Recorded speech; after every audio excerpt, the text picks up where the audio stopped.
What was your worst oh frick, I'm actually going to die moment? Got a piece of steak stuck down my throat. Needed the Heimlich, which my dad performed. Scary stuff. I finished the steak. I once started choking on some melted string cheese while alone. And a child. When the chair trick didn't work, I ended up shoving my hand into my mouth and pulling the stringy mess out. It was super uncomfortable, and I think it was years before I ate a cheese stick again.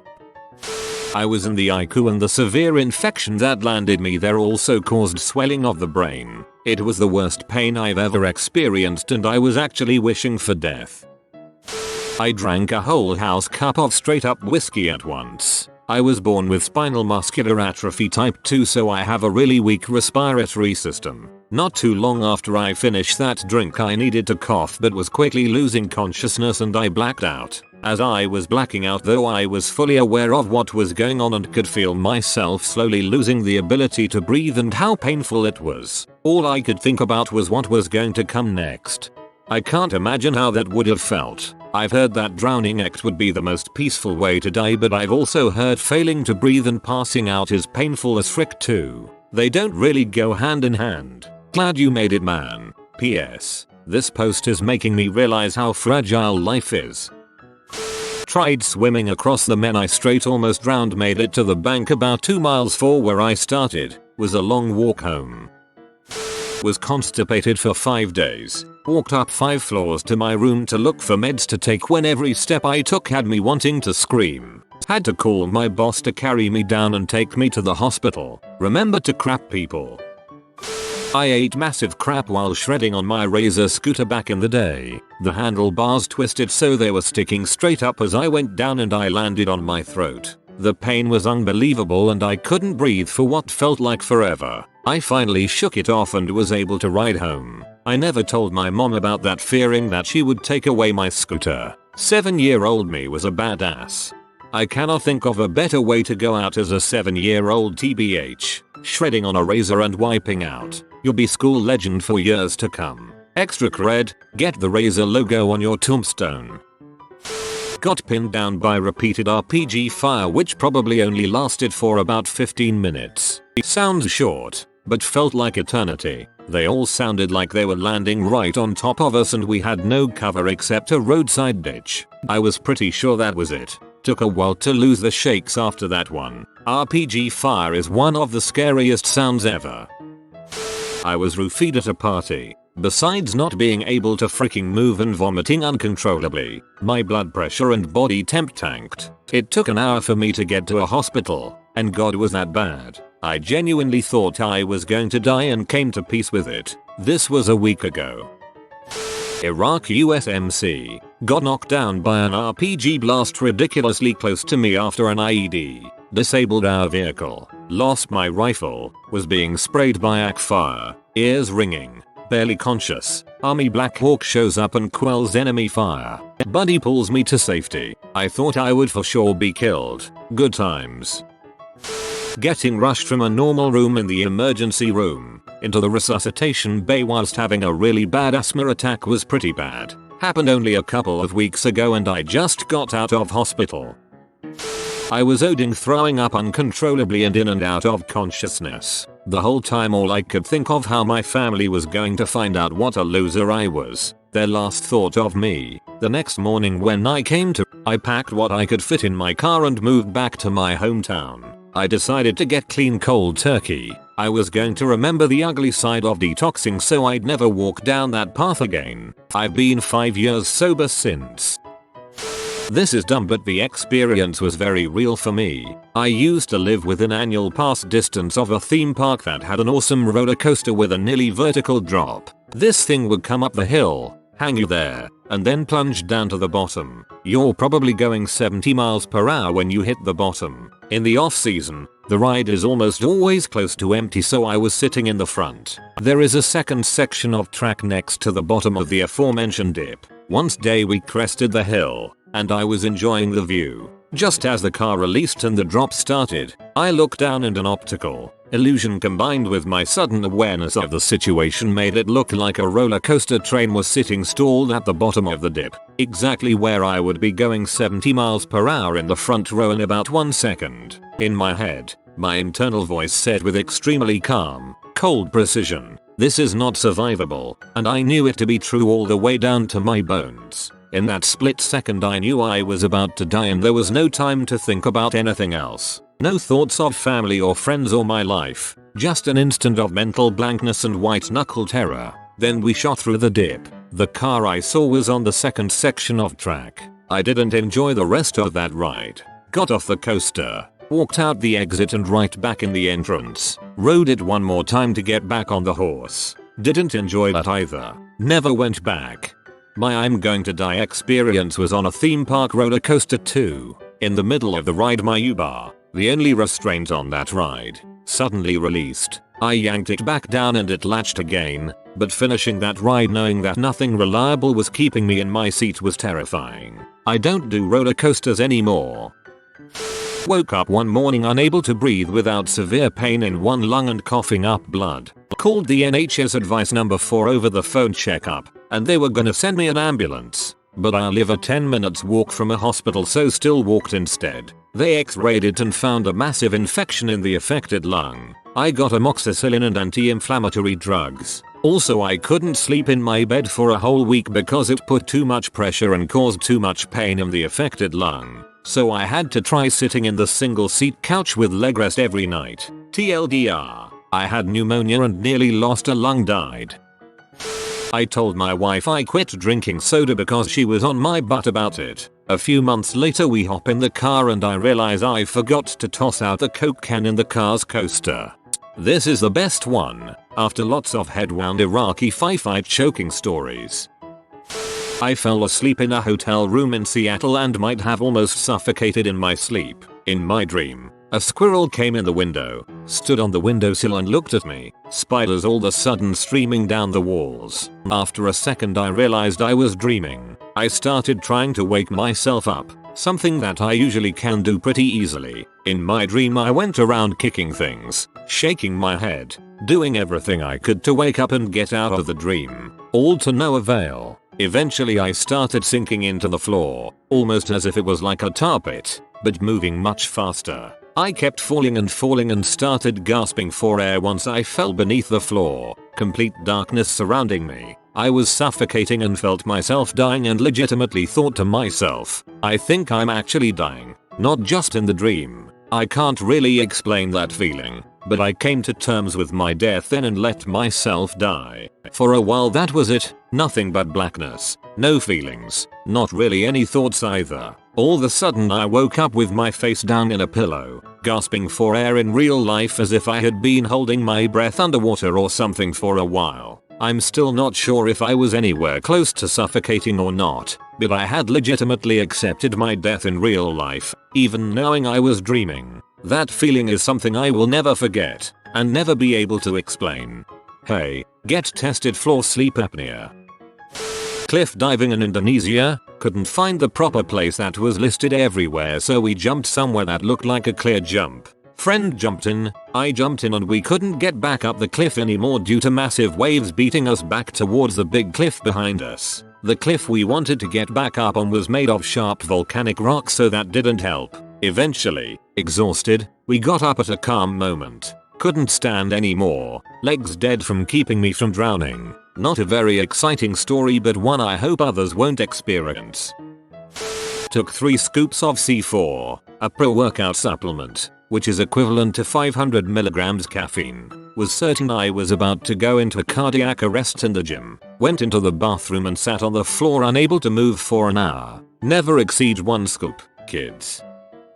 When I was 16, about 8 years ago, I was on the bus to school when I suddenly started getting heavy chest pains. When I got off the bus I couldn't ignore it anymore and collapsed at the bus station. It was raining, so I managed to crawl under a small smoking area that was covered at the top. I freaked out and tried to call for help, but I couldn't use my right arm anymore for some reason so I couldn't get my phone. Attempting to speak, or even breathe, caused immense pain, so I couldn't call to bystanders either. Most passers-by just ignored me anyway, thinking I was a junkie or a drunk. As I started to get lightheaded, I knew I would die if I didn't save myself, so I gave it everything I had. With my left arm and leg, I crawled into the bus station, dedicated to not die so young. There, I passed out. I remember flashes of a shopkeeper helping me and closing up his store, and an ambulance loading me in. Turned out to be a collapsed lung, caused by a rapid growth spurt. Had to spend 3 weeks in the hospital, where I developed my wow addiction. My lungs are still fricked, and I can't do tons of stuff. But other than that I'm fine, and it gave me a great excuse to get out of gum class. I hate gum class.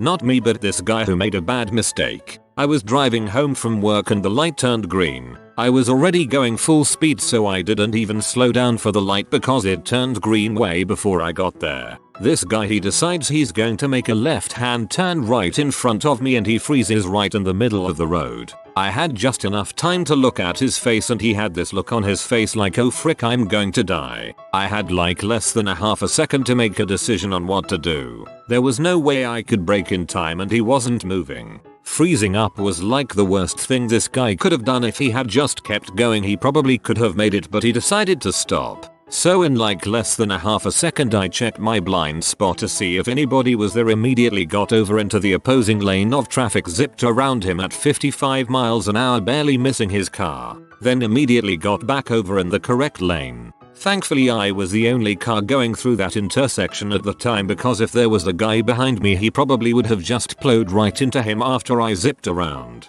I am pretty sure that guy crap his pants. I mean, me personally, I think I would have been fine, airbags at all. But if I had hit him in a T-bone, I'm pretty sure he would have died. I hate people that try to make last minute left turns. I will always prefer to wait another light cycle or until the car has passed. A few extra seconds, minutes isn't worth my life. My car was hit head on when a drunk driver hopped a median and crashed into oncoming traffic. At first I thought, no big deal. My leg is clearly shattered, but I'll be alright. Wrong. Several days later, while still in the ICU, I had intense pain to the point of hallucinating. I thought I was dying. Honestly, I wanted to die to make it stop. Turns out the splint my leg was put in after surgery was too tight. After hours of begging nurses for help, a doctor finally came in and cut off the splint. They couldn't find a pulse because I'd gone too long without circulation. My boyfriend at the time had a complete nervous breakdown and then fainted. Nurses came rushing in to care for him. Everyone was shouting that they'd need to amputate my leg. It was like a scene out of a dramatic television show. Luckily, the doctor found a pulse in my foot and decided to give me more time before mandatory amputation. Then my skin exploded in several places. The pressure from the built-up fluid literally tore my flesh apart. It was surreal. The open wounds were mostly black, dead tissue, with bright green infection. I always liked zombies, but becoming one was like receiving a personal handshake from death. I somehow fought through it. I had several surgeries and taught myself to do my own wound care. Thank you, internet. And ended up caring for myself until I healed. I was bedridden for a year. Now I almost walk normal. I'm still struggling to regain proper health, and there are several surgeries in my future, but I'm back to appreciating zombies on screen instead of seeing one in myself. I'm sorry the nurses ignored you. I'm growing resentful of healthcare professionals because it seems their ego gets in the way quite often. 4th of July when I was 14. I was at a party in a marina. The parents were taking everyone out on their jet skis and I was the last to go out when the tide started coming in. So I'm on the back of my friend's uncle's jet ski, and we're close to the shore moving towards an incoming wave that was way too big. We had to jump it, and there was no backside. So we fell about 15 feet and landed flat on the surface. I fell off and hit my knee against the side. We managed to get back on, but it stalled and the waves kicked it to shore. I was maybe 100 feet out and I can't swim to save my life. Literally. If I weren't wearing a life jacket, I have no doubt I would be dead. Even with the life jacket, I barely managed to get to shore and swallowed a lot of water. I ended up walking along the beach back to their house. When I got back, I learned that the driver had broken his leg. And when I took off my wetsuit, I realized I had a gash on my kneecap that required 9 stitches. I still have a pretty nasty picture of it and a sweet scar to prove it. When I was walking around New York with my headphones in the distance I heard someone screaming, "You stop." I thought it was for someone else until a car zoomed past me, barely hitting me by mere centimeters. There was a cute girl next to me, so I kept my emotional overload completely internal and walked away with a straight face. Barely hitting me by mere centimeters. I do not understand.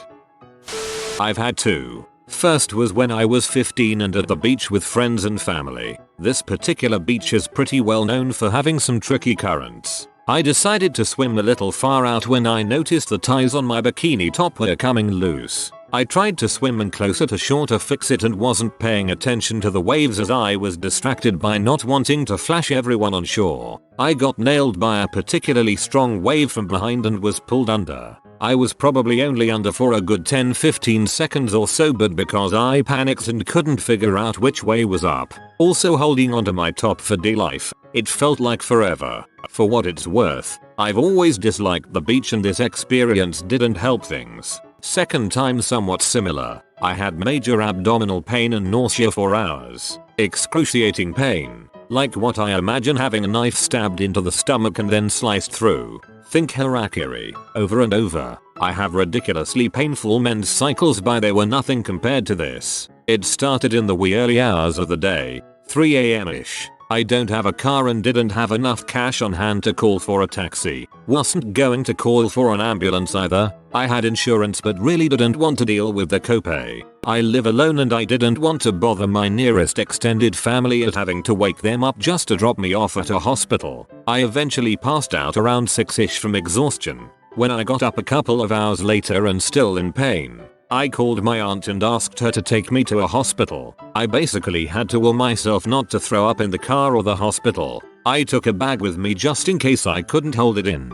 At intake, they took blood and eventually stuck me on a bed in one of the hallways in the ER as it was completely full and they had a motorcycle victim coming in. Eventually they gave me Dilaudid for the pain and sent me in for an MRI but weren't able to conclusively diagnose what was wrong. Possibilities they threw around were Crohn's or colitis. Hours later they cleared me to go home and I ended up spending a couple of days with my aunt doped up on some heavy duty pain medication and was told to see my PCP ASAP. My aunt said she thought I was going to die in the car ride to the ER as I was so unsteady, clammy and white as a sheet that it looked like I was close to passing out. Even more so when they took blood. I have a fairly good tolerance for physical pain but this was well beyond anything that I have ever felt. So bad that I wished someone would put me out of my misery. Never did figure out what caused it in the end. I had the same thing with the abdominal pain. It was 2 months ago and I still have no clue what caused it, but I did end up in hospital. Traveling in a very overcrowded bus. We are talking can't find space to put my feet, overcrowded. Well, so I was standing in a corner balancing myself with the help of the sides. I had walked a lot during the whole day and didn't had any more stamina to even stand up straight. Suddenly the bus takes a hard turn and someone in the front tumbles. Yeah, you guys know where this is going. So the guy leans on another to balance himself. The other guy in turn loses his balance and leans on the one behind him. This goes on until it approaches the huge guy who was standing right in front of me, and I feel the guy losing his balance. So stupid 16 years old me decides it's best to show him your back. And he drops on me, my back getting crushed by his weight while my chest is pressed against one of the sides. I was gasping for air while Fatso here had no intentions of getting up. I was tapping like I am in a wrestling match and Daniel Bryan has locked me in a submission. One guy sees the hand tapping furiously and says, "Hey, looks like someone's stuck behind that guy." They quickly get the situation and start pulling the fat guy. It took 6 men to combine their strength to get this fat guy to get up. The bus driver had decided to stop the bus while all this was going on. They calmed me for 2 minutes, asked me where I lived and the driver rerouted the bus to drop me at my home. The next day, the fat guy shows up with a large pizza in his hand. His way of apologizing. He said his sorries, we hugged it out, then proceeded to share the delicious pizza that guy brought. That's such a sweet ending. Glad you're okay. I was housebound due to severe anxiety and I never left my room. I used to sit on the floor, resting my head on the side of my bed because laying down made me feel more sick. I felt sick literally every second of the day for about a year. And here I should point out that this all stemmed from my emetophobia, fear of vomit. My theory was that if I didn't eat, I couldn't throw up as there would be nothing in my stomach. So I stopped eating. I didn't realize anything was too serious until my doctor came out to see me and told me I need to eat because my body is shutting down. My breathing was shallow. I was too weak to move. She told me to either eat something that night or I would be sectioned. That night, I sobbed while trying to eat a burger, with my mum's ex with me to make sure I ate it. So, yeah, I was never sick the whole time I was housebound. Never been sick due to anxiety, but because of my emetophobia, I was just scared in case it did happen. And my stupid brain body decided to make me feel constantly sick for a year. I'm a lot better now. I still have severe anxiety disorder and severe depression, but my 2-year-old daughter keeps me calm and happy. It was only when I had her that I improved massively. I'm now able to go out. I don't need to take my anti-sickness tablets daily anymore. And I'm not as scared of sick as I once was. Sorry this was a mess, but thank you if you'd read this. Right after I gave birth to my daughter, I had a postpartum hemorrhage and they couldn't stop the bleeding. I remember overhearing the doctor saying I can't stop this bleeding so we need to call a rapid response now in case she crashes. Next thing I know my daughter was taken off me and whisked away. I heard alarm sound and then about 10-15 doctors suddenly appeared around me. To stop me from bleeding out and dying, the doctor had to shove his whole arm up inside me and physically grab onto my uterus and squeeze it while a nurse pushed down on the outside of my stomach. I kept asking if I was going to die and nobody would give me an answer. I was absolutely freaking certain I was going to die and I was screaming out to my partner to give our daughter a kiss and tell her I love her and that I loved him. The bleeding slowed down but I was taken straight to emergency surgery to stop it completely. I was fine but needed a few blood transfusions and an iron transfusion. Walking home after a night spent drinking at my drummer's place. He offered me to sleep on the couch but I was adamant about walking home. 30 minutes later, about 10 minutes from my place, a guy jumped out of a corner and hit me with a wooden plank, knocked my glasses off. I tried to get up and he hit me with all his strength with his fist on the side of my head. Got my ear ringing for the first time in my life, just like in a video game when something detonates not far from you. I tried to make sense of it and I saw him above me. As a mostly depressed guy overall, I asked him to kill me. He demanded that I repeat and I told him a game to finish me. I was in no state to fight and I didn't want to bargain for my life. Too much of a hassle. Me asking him to kill me made him click somehow. He started to cry, said that this wasn't like him. He was not this type of guy. He just had no money and had to give back his apartment. His girlfriend had left him a couple of months ago and apparently everything afterwards was just a downward spiral. I got up after a while. Maybe he helped, maybe not. Lots of what happened is blurry. Took him in my arms and he just broke down. I gave him 10 euros as far as I know. I don't think I had more that night. Also I guess I gave him the jacket I had because I never found it again. He thanked me. I went home and had trouble speaking for about a week, as if I had shouted for hours, which was not the case. Maybe my body had been traumatized and it was its way to recover. I really thought I was about to die that night. Happened 2 years ago. If you are new to the channel, you can subscribe. I publish new videos every day. Until then, check another video.